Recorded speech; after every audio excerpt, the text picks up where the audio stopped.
1918, the world emerged from the shadow of war, exhausted, wounded, and unaware of the greater danger ahead. Millions moved across borders by rail and sea, unknowingly carrying a silent killer with them. No alarms sounded, no warnings were issued. The virus moved silently through the population. Families gathered, unaware that death traveled quietly through the air they breathed. The world believed the worst was over. It was wrong. Within months, 1/3 of humanity would be infected by the deadliest pandemic in history. This hidden enemy became known as the Spanish flu, a name that misled generations and obscured its true origins. Between 1918 and 1919, nearly 1/3 of the world's population became infected. An estimated 50 million people died, possibly far more, surpassing the death toll of the Great War. Entire communities vanished. Families were erased. Villages fell silent overnight. Despite its scale, the pandemic faded from memory, rarely taught, scarcely remembered.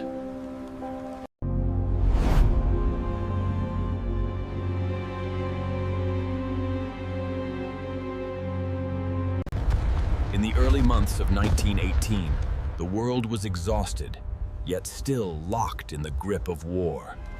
Since 1914, the Great War had ground nations into dust and sacrificed an entire generation of young men.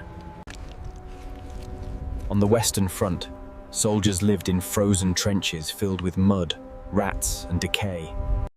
At home, civilians endured shortages, rationing, and constant anxiety as families mourned their dead. Governments strained under total war, and societies were pushed to their breaking point. The first spark of the pandemic appeared not in Europe's battlefields, but in a quiet rural corner of the American Midwest. In January 1918, Haskell County, Kansas was a quiet farming region battered by harsh winter winds. Local physician Loring Minor began noticing something unusual among his patients. Strong, healthy farmers arrived suffering from high fevers, violent coughing, and extreme exhaustion. This strain was far more aggressive than anything seen in decades of medical practice. Minor treated patients with limited tools, unaware he was witnessing the opening act of a global catastrophe. The illness faded as suddenly as it appeared, leaving behind questions and the first flicker of a global fire. In March 1918, young men from rural Kansas were drafted and sent to Camp Funston, one of America's largest training camps. Thousands lived in overcrowded barracks, drilled shoulder to shoulder, and shared mess halls where contagion thrived. By the end of the day, over 100 were sick. Within days, the number reached 500. On March 4th, a company cook reported sick. Within hours, dozens showed the same symptoms. What transformed a local illness into a global disaster was not intention, but movement, the vast machinery of war. Training continued. Troops sailed for Europe, unknowingly carrying a virus that would change history. To understand the disaster of 1918, we must first understand influenza, a disease that has haunted humanity for centuries. Influenza spreads through microscopic droplets released when infected people cough, sneeze, or even speak. Though invisible, influenza constantly mutates, changing just enough to escape human immune defenses. Immunity gained in 1 year often offered little protection in the next, allowing influenza to return again and again. In 1918, there were no vaccines, no antivirals, and no defenses against influenza. Doctors knew disease spread between people, but they could not see, identify, or understand the virus they faced. The 1918 influenza defied every expectation doctors had about how the flu should behave. Traditionally, influenza claimed the very young and the very old, the most vulnerable.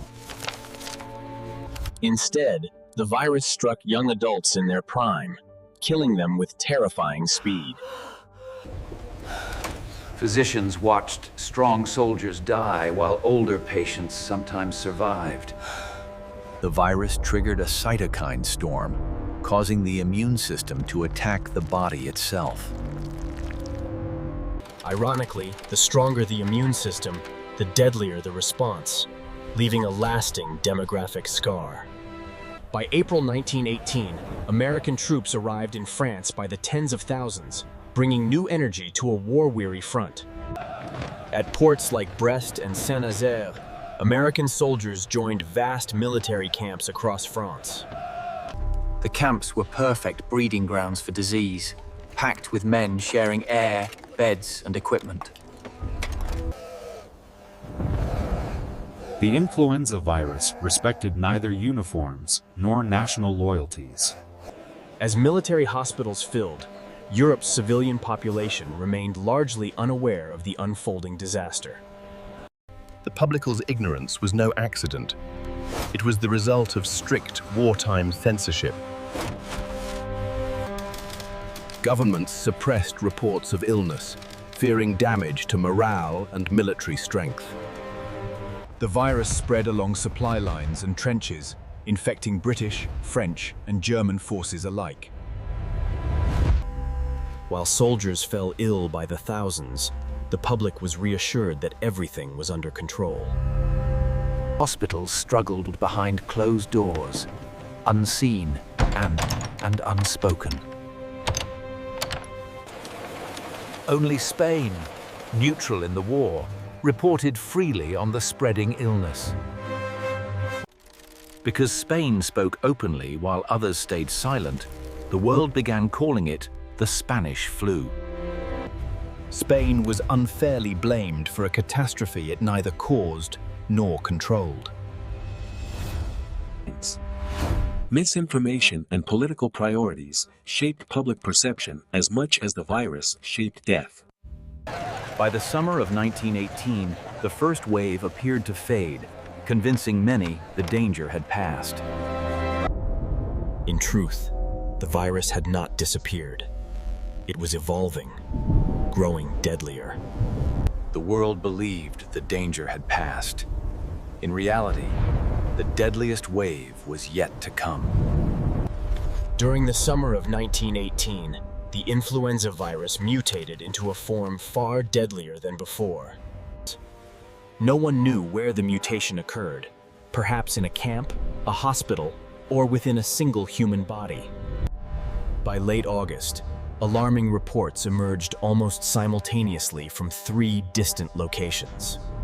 Severe outbreaks appeared in Boston, Sierra Leone, and near the French port of Brest. Victims deteriorated within hours, suffering symptoms far more violent than earlier outbreaks. The second wave of the pandemic had begun, and it would become the deadliest phase of all. Doctors were horrified as patients arrived stable, then collapsed before their eyes. Patients coughed up blood as their lungs filled with fluid, drowning them from the inside. As oxygen vanished, skin turned dark blue, a terrifying sign doctors called cyanosis. Some patients died within a single day of showing symptoms. At Camp Devens, doctors could only watch as young men suffocated, helpless to stop the dying. From military installations, the virus spilled rapidly into civilian life. Boston was among the first cities overwhelmed, as hospitals filled beyond capacity. People who felt well in the morning were dead by nightfall. Other cities watched Boston with dread, knowing the same fate awaited them. Despite warnings, Philadelphia allowed a massive parade to proceed. Within weeks, thousands were dead, making the parade one of public health's greatest failures. As North America suffered, the virus returned to Europe with renewed and devastating force. In parts of France, entire villages disappeared, leaving no one alive to bury the dead. London, Paris, and Berlin descended into chaos as hospitals overflowed and services failed. Factories shut down, coal production collapsed, and winter loomed without heat. Even the retreating German army was crippled, as disease rendered soldiers too weak to fight. The flu reshaped the war, not with bullets or bombs, but through breath and blood. Steamships and railways carried the virus across oceans and continents at unprecedented speed.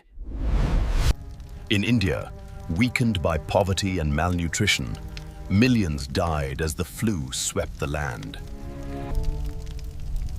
Bodies accumulated faster than they could be cremated or buried. In Africa, coastal communities were decimated as the disease spread inland. In South Africa's mining compounds, death rates exceeded 10%. In isolated Pacific islands, entire societies collapsed as the flu erased elders and traditions. By late 1918, the pandemic began to slow, not because it was defeated, but because so many had already died. Survivors carried immunity, slowing the virus as it ran out of hosts. A third wave followed in early 1919, milder, but a grim reminder that the virus had not vanished. By spring of 1919, infection rates fell, and the world cautiously resumed daily life. The virus mutated into less lethal forms, becoming part of seasonal influenza. The dead were buried, records archived, and the world moved on as if it had only been interrupted. The scale of the pandemic defies comprehension, even more than a century later. Nearly 1/3 of the world's population was infected by the virus. In the United States alone, more than 675,000 people died.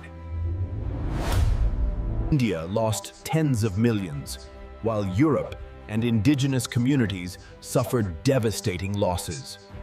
Elders died, taking languages, traditions, and histories with them. Unlike soldiers, flu victims were mourned privately and forgotten publicly. The pandemic ended as the war did, but the story of victory drowned out the story of disease. War offered sacrifice and purpose. The flu offered only randomness and loss. Doctors symbolized progress, yet against the flu, they were helpless.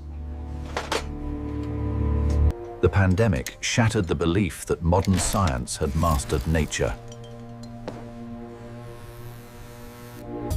The 1920s brought music and escape, not memory of the dead. Though forgotten, the Spanish flu transformed medicine and public health forever. In 1933, scientists finally identified the influenza virus responsible. Decades later, scientists recovered preserved tissue from frozen graves.